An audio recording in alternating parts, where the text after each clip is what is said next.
أعوذ بالله من الشيطان الرجيم. بسم الله الرحمن الرحيم.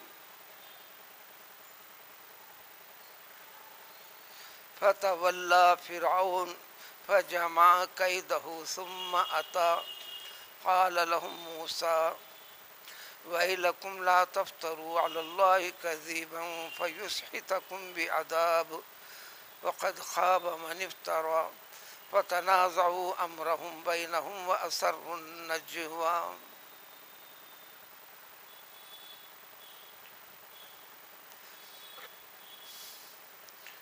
سورہ طٰہٰ ہے، سورۃ طٰہٰ.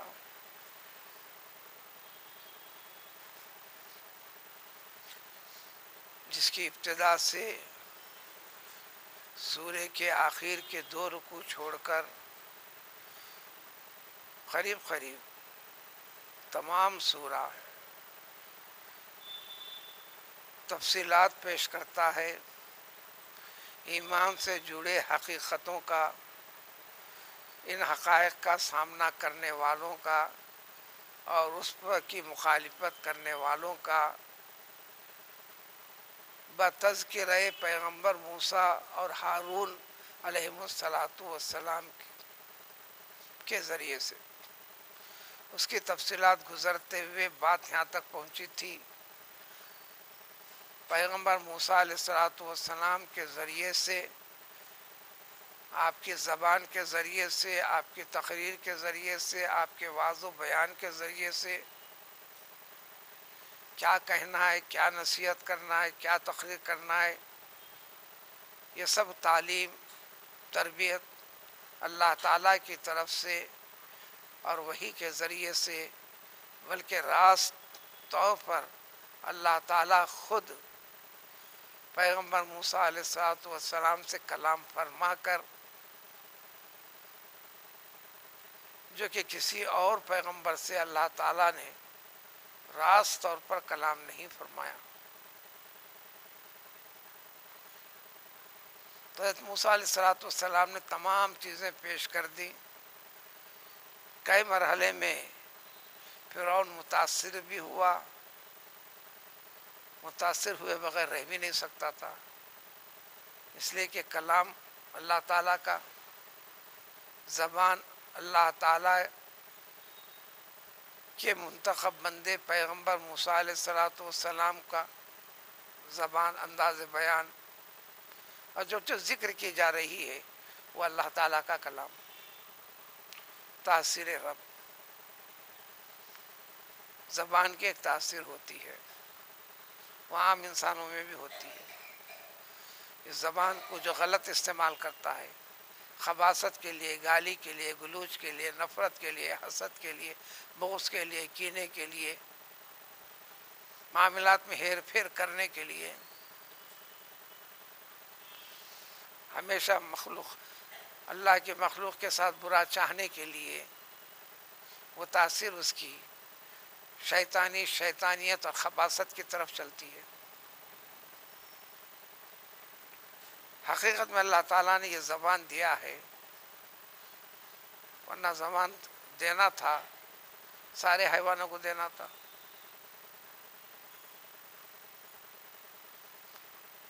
اور دیا بھی تھا. حیوان بھی، جانور بھی، پرندے بھی بات کر سکتے ہیں. یہ حقیقت کو اللہ تعالیٰ نے مختلف انبیاء کرام علیہ السلام کے ذریعے سے ظاہر و ثابت کر کے بھی بتایا. نبی کریم صلی اللہ علیہ وسلم کے سیرت کا وہ پہلو جو معجزات ہیں، بہت سارے معجزات ہیں جو اللہ تعالیٰ نے عطا فرمائے تھے. پھر بھی اہل علم نے، قرآن اور حدیث کے علوم سے وقفیت رکھنے والوں نے اپنے اپنے طور پر اس کو جمع بھی کیا. کسی نے کم و بیش 3000 معجزہ عدد کی شکل میں جمع کر کے بتایا. 3000 ہی ہونا ضروری نہیں ہے، بے حد 2 حساب ہیں. الغرض پیغمبر موسیٰ علیہ الصلوۃ والسلام کے ذریعے سے بات سمجھا دی گئی، سمجھ میں بھی آ گئی، قبول نہیں کیا۔ اپنی حکومت کا بادشاہ اور اس سلسلے کے بادشاہوں میں بڑی بادشاہت رکھنے والا کہلاتا تھا۔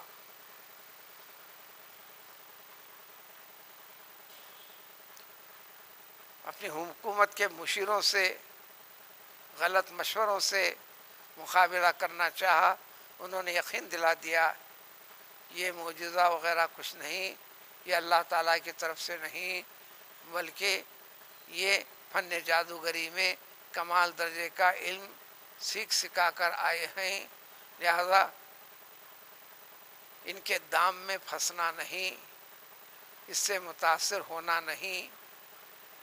اس کا زور جادو، جادوگری اور مختلف جادوگروں کے فن کے ذریعے سے ہماری مملکت میں جتنے جادوگر ماہر ہیں وہ جادوگری ان کی قوم میں عام طور پر تھی۔ ہمارے ملک کے اطراف و اکناف کے ممالک میں بھی جو جادوگر ہیں، ہم تمام کو جمع کر کر اس کا جواب دیں گے۔ پھر اللہ تعالیٰ نے پیغمبر موسیٰ علیہ الصلوۃ والسلام کے ذریعے سے معجزات ظاہر کر کر حقیقت کو واضح اللہ نے بھی کر دیا تھا۔ اللہ کے رسول نے بھی اپنی زبان سے، اپنے تقریر سے، اپنے بیان سے انسانی دماغ جیسا جس طرح سمجھتا ہے اس انداز سے ساری چیزیں پیش کر دی تھی۔ تو اس سلسلے کی کڑی آگے چلتے ہوئے آخر کار آگے بڑھ کر فرعون نے یہ کہہ دیا تمہاری چیزیں بڑی متاثر کر رہے ہیں، حقیقت ہے کہ تمہاری ساری کے ساری چیزیں جادوگری ہیں، اے موسیٰ آپ ہی ایک وقت کا تعین کر دو، وہ ٹائم وقت دن، اس میں آگے پیچھے نہیں ہٹیں گے، نہ ہم خلاف کریں گے نہ تم خلاف کرنا، یہ آخری قطعی یعنی فائنل اس بحث و مباحثے کا نتیجہ نکلے گا۔ تو گویا پیغمبر موسیٰ علیہ الصلوۃ والسلام کے لیے بڑا اچھا بہتر انتظام کر دیا، توحید کا پیام سنانے، سمجھانے، حقیقت بتانے کے لیے، چاہے کوئی مانے یا نہ مانے، چاہے کوئی قبول کرے نہ کرے، ہر نبی کے اوپر ذمہ داری اتنی ہی ہے۔ یہی ذمہ داری اس امت کے پختہ ایمان رکھنے والوں کے اوپر بھی ذمہ داری یہی ہے، کوئی سنے یا نہ سنے، آپ کے سنانے کرنے سے کوئی متاثر ہو یا نہ ہو، وہ توبہ کر کر سیدھے راستے پر پڑے یا نہ پڑے، بتا دینا ذمہ داری ہے۔ ہاتھ پکڑ کر، گردن دبا کر، طاقت کے بل بوتے پر ایمان سے جڑے ہوئے کسی عمل کو کرایا نہیں جا سکتا۔ اگر ایسا کرایا جائے وہ کرے تو آپ کے ڈر سے کرا، اللہ کو ڈر سمجھ کر نہیں کیا، یا دنیا کی کوئی رونق، پیسہ، دولت، عہدہ وغیرہ دے کر آپ کو سمجھا کر اس سے کروایا، اللہ تعالیٰ کے لیے، خالص اللہ تعالیٰ کے لیے نہیں کیا، اس لیے اس کے نتائج نہیں نکلتے۔ تو پیغمبر موسیٰ علیہ الصلوۃ والسلام نے جب یہ سب فیصلہ ہو رہا تھا، اب چند دنوں کے بعد ان کی عید کے دن، شاید وہ دن تھی نوروز، وہی نام ہے قریب جو نوراتری جو مناتے ہیں یہ لوگ، وہ عید کا موقع تھا، وہ لوگوں کا طریقہ تھا سب سے بڑے میدان میں بیمار بھی، چھوٹا بھی، بڑا بھی، جوان بھی، ہر کوئی جمع ہوتا تھا، کیونکہ عید جیسی چیز ہے۔ تو پیام خداوندی کا مظاہرہ قدرت کی حقیقت کو بتانے کے لیے پیغمبر موسیٰ علیہ الصلوۃ والسلام کے لیے سب سے اچھا اسٹیج، سب کو ایک جیسے جمع کرنا، یعنی رسالت کا پیام پہنچا دینے کا آسان طریقہ اللہ نے فراہم کر دیا۔ بات ہر ایک تک پہنچانا اصل ہے، پہنچانے کے بعد اس کا نتیجہ کیا نکلتا ہے اس کی پرواہ نہیں کرنا ہے.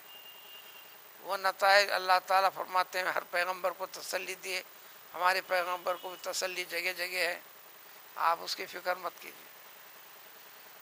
کون قبول کیا نہیں کیا یہ ذمہ داری ہماری. یہ ہدایت و توفیق کس کو مل رہی کس کو نہیں، کس کو جنت کے لیے منتخب کر کے علیحدہ کرنا ہے، کس کو دوزخ کے لیے عذاب کے لیے الگ کرنا ہے، کس کو آخرت میں عزت والے مقام پر پہنچانا ہے، کس کو ذلت و رسوائی کی گھڑیوں سے منزلوں سے پار کروانا ہے.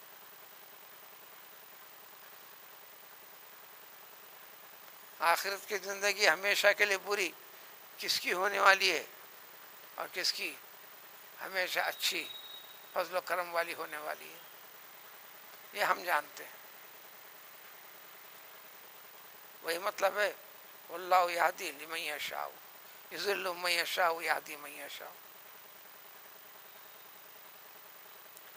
تو جب وقت مقرر ہونے کے بعد اب کیا تدبیریں ہوئیں آج کی آیت میں، جب یہ فیصلے کے بعد فتولیٰ فرعون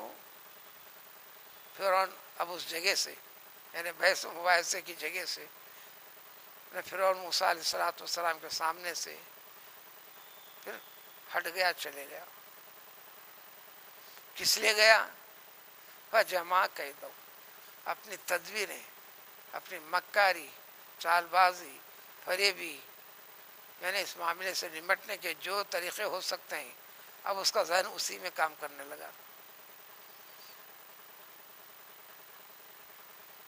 سارے کے سارے وزارت وزیروں کی میٹنگوں کو طلب کیا، سارے حکومت میں کام کرنے والوں کو متحرک کر دیا، سارے کام کاج چھوڑ کر اسی ایک کام کی طرف. اس معاملے کے اتنا بہتر انتظام ہونا ہے اور اس میں حکومت چلانے والے کے ذہن اس کی بڑائی کو باقی رکھنا ہے. یہ جو دو شخص ہیں اس کی نظر میں جو کہ پیغمبر ہیں حضرت موسیٰ اور ان کے معاون پیغمبر ہیں حضرت ہارون علیہ السلام، ان کو نیچا دکھانا، ان کو غلط ثابت کرنا.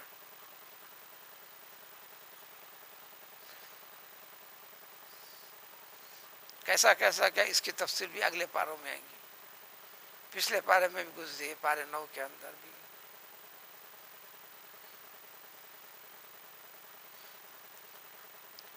مصر کے بازو والا ملک مدین جو تھا، فلاں ادھر ادھر تمام کو ہدایتیں دے کر ہر طرف سے جادوگروں کو جمع کیا.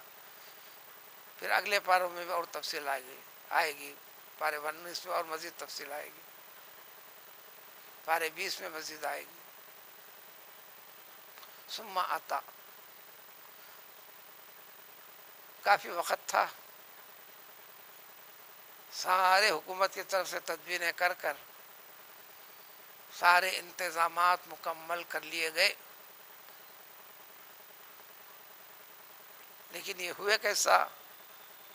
حاکم اعلیٰ جو اس ملک کا تھا اس کے کہنے پر. تو لہٰذا قرآن کا ثم آتا، اس نے ساری چیزوں کی تیاری کے بعد خود آگے آیا. میدان میں سب جمع ہوئے، جمع ہونے کی وجہ بھی تھی، بلکہ یہ عجیب کارنامے کا مظاہرہ دیکھنے کے لیے ذوق اور شوق مصر کی حکومت کے علاوہ بھی اطراف و اکناف کے ممالک میں رہنے والوں کو خبر پہنچی. تو اس تماشے کو، اس عجیب معاملے کو دیکھنا چاہیے. سب امن پڑے. یہاں پر کھیل سے ذوق رکھنے والے، اہم کھیل ہو رہا ہے، وہ مزاج والے جمع ہوتے ہیں. جس فیلڈ سے تعلق رکھنے والے ہیں اس کا ذوق ہوتا ہے، اس کی کبھی بڑا مجموعہ ہوتا ہے، کانفرنس ہوتے ہیں تو سب اس میں جمع ہوتے ہیں، لیکن دوسرے جمع نہیں ہوتے. یہاں مناسبت عید کی تھی. ان ممالک کے اندر جادوگروں کی بڑی بڑی فہرست تھی، بڑے بڑے کارنامے تھے. ان کی بڑائی اور فوقیت کو نیچا کرنے والا بھی کوئی ہو سکتا ہے؟ وہ کیا مظاہرہ ہو سکتا ہے؟ اس تعجب خیز معاملے کو مشاہدہ کرنے کے لیے ہر کوئی حاضر ہوئے۔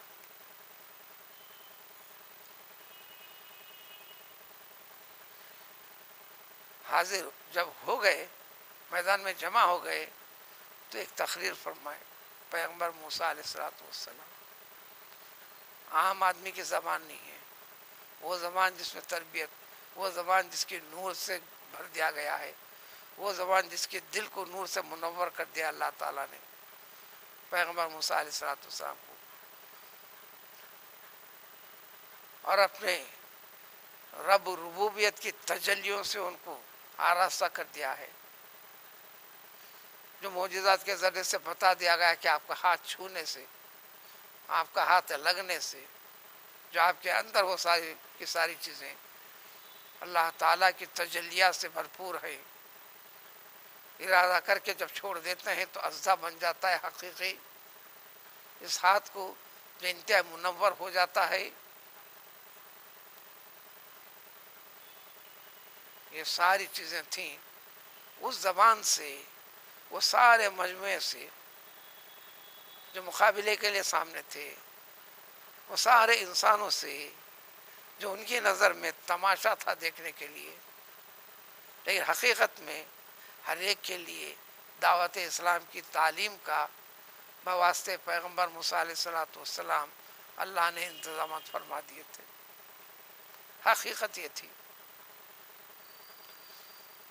وہ ذوق اور شوق تماشے کا تھا، اس لیے کہ ہر فرد کے اندر اس بادشاہ کا روب، ڈر، خوف، اس کا غصہ، اس کے سخت و فیصلے، قتل و غارت گری، یہ سب ڈر ہیبت بیٹھی ہوئی تھی۔ خلاف میں جانے والی بات سوچ کر آیا ہی نہیں تھا انہوں نے، بلکہ تمام کے تمام میدان میں جمع ہوئے اشخاص بنی اسرائیل کو چھوڑ کر ذوق شوق ولولہ مقابلہ کرنے والے فرعون کی طرف سے مقابلہ کرنے والوں کی ہمت افزائی کے لیے جمع تھا۔ تو اس وقت تقریر فرمائی پیغمبر موسیٰ علیہ السلام نے، قال لهم موسیٰ، اس دوران تقریر میں خاص بات جو فرمائی اس کا ذکر، ویلکم، افسوس ہے تم پر، برا ہو تمہارا، جیسے فویل للمصلین، فویل للذین، قرآن میں جگہ جگہ بد دعا کے لیے ہلاکت اور بربادی کے معنی دیتا ہے۔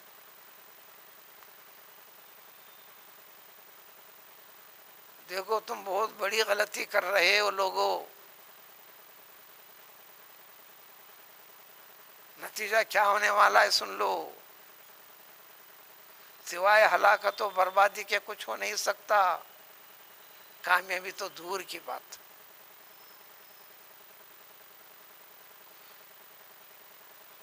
نصیحت کر دیتا ہوں، لا تفتروا علی اللہ کذبا، آپ جو فرما رہے ہیں، جو کہہ رہے ہیں، آپ نہیں فرما رہے، آپ اپنے لیے نہیں فرما رہے، اپنے منفعت کے لیے نہیں فرما رہے، اللہ کا پیام سنا رہے ہیں، اللہ کا پیام ہے بتا رہے ہیں، اللہ کا حکم ہے بتا رہے ہیں، اور یہ ماننے سے انکار کرتے ہوئے الٹا الزام دے رہے ہیں کہ یہ موسیٰ اور فرعون جادوگر ہیں، یعنی نبی کو جادوگر کہہ دیا، نبی کے حق کو ظاہر کرنے والے پیام کو غلط اور جھوٹا قرار دے دیا۔ تو آپ نے فرمایا کہ اللہ تعالیٰ کے اوپر جھوٹی چیزیں منسوب کر کر اس طرح اللہ کے اوپر تہمت لگانا چاہتے ہو، میرا کیا اعتبار؟ سارے انسانوں جیسا انسان، لیکن پیام اور جو مشن اللہ نے اپنے پیام اور مشن کے لیے مجھے منتخب فرمایا تھا، فرما لیا ہے، میرے ذریعے سے اللہ کا پیام سننے کے لیے سننے کی طاقت، استعداد و صلاحیت پیدا ہو جائے، اس لیے انسانوں کو ہدایت کے لیے انسانوں میں سے اپنے نمائندے منتخب فرمایا، جن کو نبی اور رسول کہتے ہیں. تو لہذا ظاہری طور پر عام انسان ہے، حقیقت میں عام انسانوں سے جدا ہے، الگ ہے. ان پیغمبروں کا واسطہ عام انسانوں سے بھی ہے، پیغمبر کا واسطہ تعلق راست اور ڈائریکٹ اللہ تعالیٰ سے بھی ہے.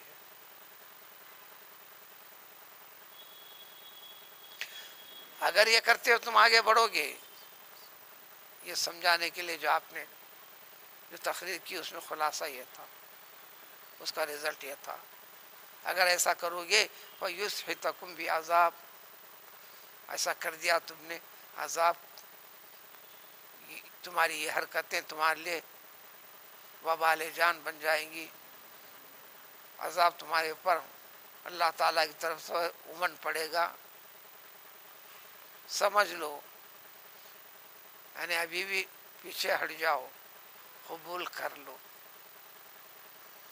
لیکن ان کے لیے دنیا کے بڑے بڑے عہدے، مقررہ اجرت سے زیادہ کئی گنا اضافہ، اور پھر بادشاہی، وزارت، مملکت سے قریب کر دیا جائے گا، اعزاز و اکرام سے نواز دیا جائے گا. یہ بھی اعلانات ہوئے تھے جو آج بھی ہوتے ہیں، ہر مملکت میں، جو آج بھی ہر مملکت کے حکمراں ایسا ہی کرتے ہیں. پھر قید کلیہ بتایا، جو سچ کو جھوٹ بناتا ہے، جھوٹ سمجھتا ہے، جھوٹ ہے کہہ کر سب کے سامنے اعلان کرتا ہے. آپ نے تقریر میں وہ لوگوں سے خطاب کیا، اس چیز کو اللہ نے کلام پاک کے ذریعے سے ذکر کر کر اس امت کے انسانوں پر، پیغمبر صلی اللہ علیہ وسلم سے لے کر قیامت تک کے آنے والے انسانوں سے، دیکھو اس کو جھوٹ سمجھ کر غلط مانو گے، غلط تشہیر کرو گے، فلاں کرو گے، جو کہ دنیا کا حرفت کر رہا ہے. اے ایمان والو، ایمان کی حقیقت پر مضبوط جم جاؤ. دنیا والوں کی طرف سے تباہی و بربادی کی پرواہ فکر نہ کرو، تو تم تمہارے رب کی عطا کو دیکھو گے، اور یہ غلط جد و جہد کرنے والوں کی ناکامی کو تم اپنے سامنے دیکھو گے. یہاں تک ایک بات ہوئی، طے ہوگا کہ کرنا چاہیے. پیغمبر موسیٰ علیہ السلام کا واضح بیان ختم ہوا. اس کا خلاصہ نتیجہ کیا تھا؟ یہ تھا فتنازعوا. کوئی 70,000 ماہر جادوگر، جبکہ اس سے بڑی تعداد تماشا دیکھنے والوں میں بھی جادوگروں کی ہے، فن جادوگری سے تعلق رکھنے والوں کی ہے. لیکن ہر شخص جو کرے گا، ہر ایک کی ٹرک، طریقہ، انداز الگ الگ ہوں گا. بات بہت بڑی ہے، بہت بڑی ہے. ایک دو چند لوگوں کے سامنے تماشا پیش کرنے کے نہیں ہے. اگر ایسا رہا تو یہ جادوگر کچھ اپنا طریقہ اختیار کرے گا، کوئی یہ کرے گا، کوئی یہ کرے گا. اس کو اہمیت لیتے ہوئے جادوگر آپس میں ایسا کریں گے، ایسا کریں گے، ایسا کرے. اختلافات پیدا ہو گئے، تنازع پیدا ہونے لگ گیا. اس نے یہ نہیں ایسا، انہوں نے کہا یہ ایسا، انہیں نے ایسا، انہیں ایسا نہیں. تو میں کی نوبت پیدا ہو گئی. نہیں اب اس کے بعد یہ کریں گے، اس کے بعد یہ کر کے بتائیں گے، وہاں موقع ایسا ملنے والا نہیں.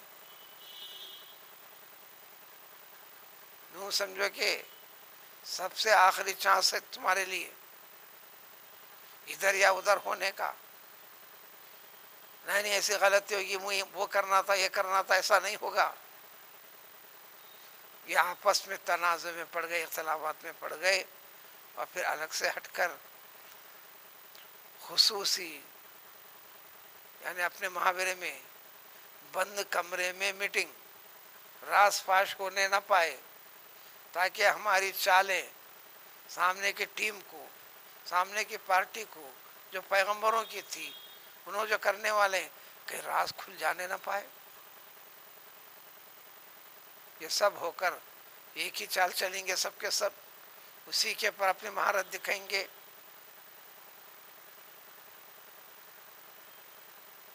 اور جو پیش کی جانے والی ہے نبیوں کی طرف سے حکمت اور تدبیر کی چیزیں، اس کو ناکام کر کے بتائیں گے. نعوذ باللہ ان کی رائے میں وَأَسَرُّوا النَّجْوَىٰ، یہ سرگوشی خفیہ بات چیت کو چھپا کے رکھا، ظاہر ہونے نہیں دیے کیا کرنے والے ہیں. مفسرین تفسیر لکھتے ہیں روایتوں سے لے کر 30,000 موٹی موٹی رسیاں بقیہ تعداد میں بڑے بڑے ڈنڈے لے کر آئے تھے. وقت ہی مقرر ہوا تھا، الضحیٰ کا، چاش کے وقت پر سورج اوپر چڑھ جاتا ہے، اپنی روشنی تیز پھینکنے لگتا ہے. یعنی 12 بجے تک کا وقت ہے ضحیٰ کا، صبح کے 8-9 بجے کے بعد سے لے کر. انہوں نے ان رسیوں کو اور وہ ڈنڈوں کو ایک مخصوص تیل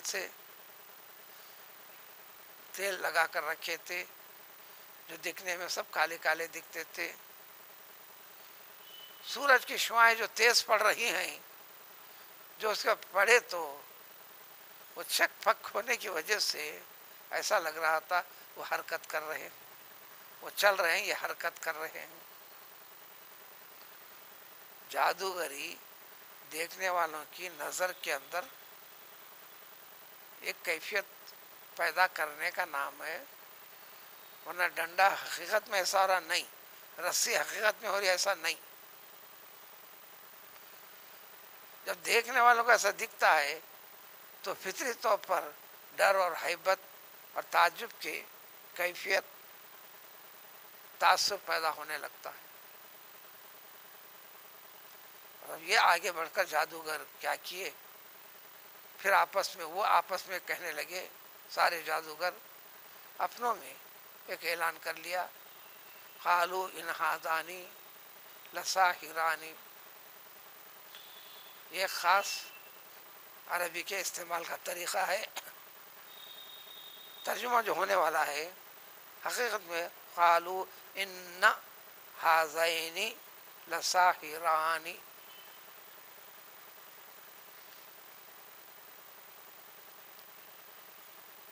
اس میں دو رائے نہیں، بالکل یقین کے ساتھ، کیونکہ یہ اے میرے ساتھیوں، جادوگروں نے آپس میں کہہ دیا یہ حق ہے، یہ دونوں یعنی پیغمبر موسیٰ اور ہارون علیہ السلام یقیناً جادوگر ہیں، اور ہم سب بڑے بڑے جادوگر ہیں.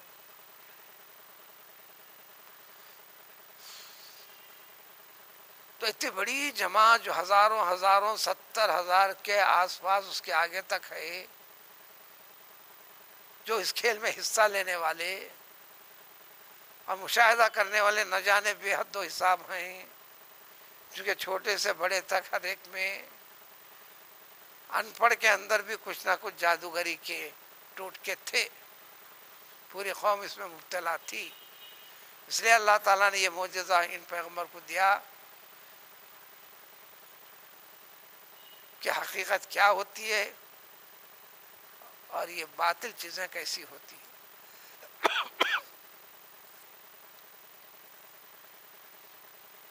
تو یہ کہہ کر اب کھیل شروع ہونے لگا.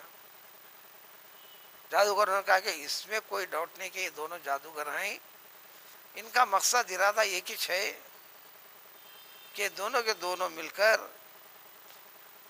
اے تمام جادوگروں اور سارے حاضرین سے، اے دیکھنے والوں، صرف یہ چاہتا ہوں کہ اس کے ذریعے سے دونوں کامیابی حاصل کر کے اس ملک میں رہنے والوں کے اقتدار کو چھیننا چاہتے ہیں، اس ملک کو اپنا بنانا چاہتے ہیں، جو آج بھی ہر ملک میں ہوتے چل رہا.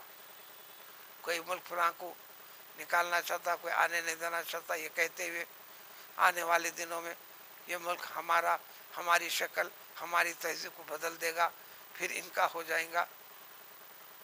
اپنے ملک میں بھی ہر جگہ بھی یہ چیزیں چل رہی، بس وہی تقریر تھی.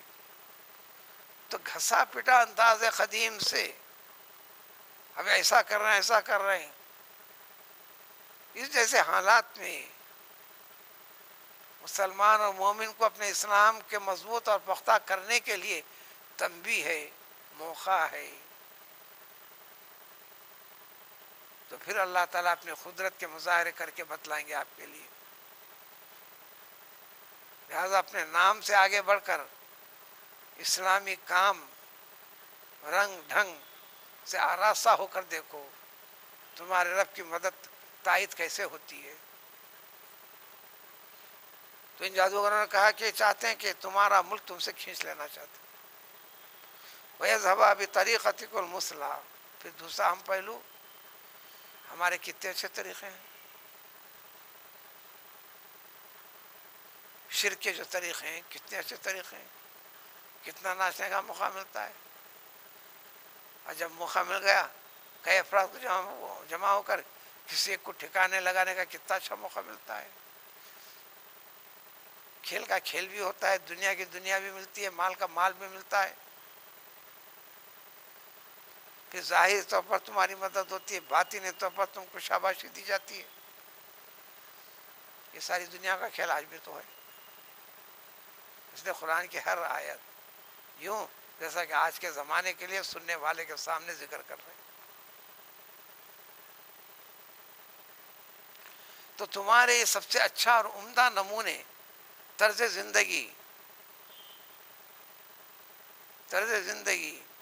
اس کو بھی ختم کرنا چاہتے ہیں دونوں. یعنی تم کو تمہارے مکھ سے علیحدہ تمہارا عبادت، پوجا پاٹ، پرستش، شراب خوری، قلبوں میں ناچنا کودنا وغیرہ. طاقت ہے تو اپنی طاقت کو منوانا اور اعلان کرنا اور فخر کرنا. یہ جیسے کتنے عمدہ طریقے ہیں، انہوں نے اس کو اپنا اچھا سمجھ لیا. کہہ دیا کہ اس طریقے سے ہٹنا نہیں. قبول کرنے کا مطلب ہے یہ تمام طریقوں سے اپنے آپ کو علیحدہ کرنا پڑتا، ورنہ زمین اپنی جگہ ہے، ملک اپنی جگہ ہے، اس میں رہنے والے جیسے رہیں گے. اب کہیں گے کہ یہ ملک ایسا ہے، یہ ملک ایسا ہے، یہ ملک ایسا ہے. فَأَجْمِعُوا كَيْدَكُمْ. یہ دو طریقے سے قرأت ہے، تو ترجمہ بھی دو طریقے سے بالکل صحیح ہے. فَأَجْمِعُوا كَيْدَكُمْ، یہ جو ہم پڑھتے ہیں اجمیوں کی جگہ فَأَجْمَعُوا كَيْدَكُمْ. لہذا ان جادوگروں نے کہا کہ تمام سے اپنے لوگوں سے خطاب کرتے ہوئے، تم تمام کے تمام اپنے قید، مکاری، فریب اور چال کی جو چالیں چلنا ہے اب ان تمام میں متفق ہو جاؤ، ایک ہو جاؤ، ایک ہو کر ڈٹے رہو، الگ الگ مت ہو جاؤ. تو پھر کھیل میں ناکامی ہو جائے گی. ان کے لیے کھیل تھا. اور دوسری قرأت اجمیوں کے اجماؤ، بالآخر وہ اتفاق بھی کر لے، اکٹھا بھی ہو گئے. سب ایک ہی چال کے پر متفق ہو کر سب زور لگائیں گے. تو یہ ہزاروں کی تعداد میں ہونے کے باوجود ہیں، ان کے سامنے یہ دو کیسا ٹک سکیں گے.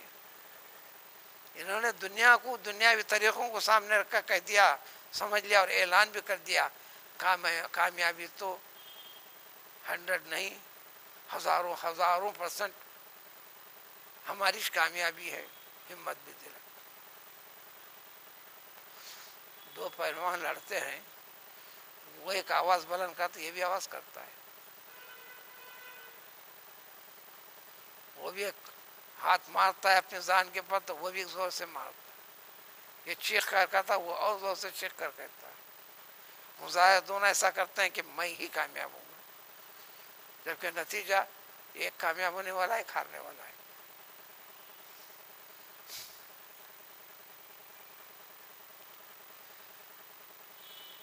لہٰذا تم سب اکٹھا ہو جاؤ. دوسری طرح سے اکٹھا ہو گئے. ثم آتوا صفا، پھر سب باندھ کر سب ایک ساتھ آگے پیچھے ادھر ادھر نہیں، ایک ساتھ اٹیک کریں گے، یعنی مظاہرہ کریں گے. اور یہ بھی کہہ دیا پورے اتحاد کے ساتھ جب کرو گے، جو آج اپنی فوقیت کو بڑے پن کو منوائے گا بس وہی کامیاب و کامران ہوگا. تو ادھر سے تقریر ہوئی، ادھر سے تقریر ہوئی، موقع دیا، سمجھایا اللہ کے رسول نے، یعنی اللہ نے سمجھایا بواسطے پیغمبر. لیکن شیطانی دماغ نے ان کو یہ سمجھایا، وہ اس پر اٹل ہو گئے. اب اس کے بعد جو کام کیا، خالو جادوگروں نے ایک اعزاز دیا. ہم تو اعزاز دیا کہیں گے، اگر آپ کہنا چاہو تو کہو. یہ دو تو ہے نا، کیا کر سکتے ہیں. اے موسیٰ ہمت ہے تو شروع کیجئے، آپ کیجئے پہلے، پھر ہم کر کے بتا دیتے ہیں. میں نے چیلنج کو اظہار کیا. لیکن سارے مفسرین کا انداز بیان ہے کہ جب بات کو شروع کرنے کے لیے اب آگے بڑھنا ہے، پہل کرنے کی درخواست، یعنی درخواست، التماس، اپیل والے انداز میں حضرت موسیٰ کو، ہارون کو دیتے ہوئے کہ آپ ڈالیں گے، مظاہرہ کریں گے پہلے یا ہم کرنا. اس کا فائدہ ہوا. اب اگلی آیت میں آئیں گا اس کا فائدہ. عزت دار کو عزت دینے پر ضمن میں اللہ تعالیٰ کی ذات عزت سے نوازتی ہے. یہاں کیا نوازی گئی؟ وہ آیت مخالفت میں اتنا پختہ ہو کر حقیقی ایمان اللہ تعالیٰ نے ان کے دلوں میں بھر دیا. سب کے سب جان دینے کے لیے خوشی خوشی ہنستے ہوئے اپنے اعضاء کٹا لیے، ہاتھ پاؤں کٹا لیے، سولی پر لٹک گئے. نتیجہ کیا تھا؟ اللہ کے رسول کی تعظیم کیے، اللہ کے رسول کی تعظیم، اللہ کے حکم کی تعظیم، اللہ کی تعظیم. نتائج اچھے نکلے.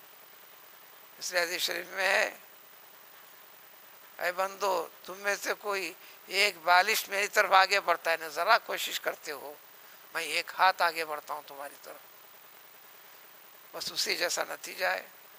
تھوڑے سے اعزاز کے نتیجے میں قدرت آگے بڑھ کر، حق تعالیٰ آگے بڑھ کر ایمان کی دولت نصیب فرما دی. جب ایمان کی دولت مل گئی تو اب اس کے بعد ان لوگوں کی تقریروں کا بھی تفصیل اب آئیں گی. یہ تفصیل قرآن میں دوسری جگہ نہیں، یہیں پر ہے. تو انہوں نے کہا اے موسیٰ کیا آپ پہلے ڈالیں گے؟ آپ کا ڈنڈا کیا ڈالتے ہیں جو سنتے ہیں ہم، یا اگر آپ اجازت دیں تو ہم پہلے ڈالیں گے. یا آج کل کے انداز میں صحیح طور پر ٹاس اڑاتے ہیں، پہلے کون کیا کرے گا، اس جیسی صورت ہوئی. خالا موسیٰ علیہ السلام نے اطمینان سے فرمایا ٹھیک ہے آپ لوگوں ڈالیے، کیا کرتے ہیں میں بعد میں بھی بتاتا ہوں. اب ڈالنے کے بعد کیا ہوا تفصیل اب یہاں سے اگلی آیتوں. سبحان اللہ، سبحان اللہ، لا الہ الا اللہ.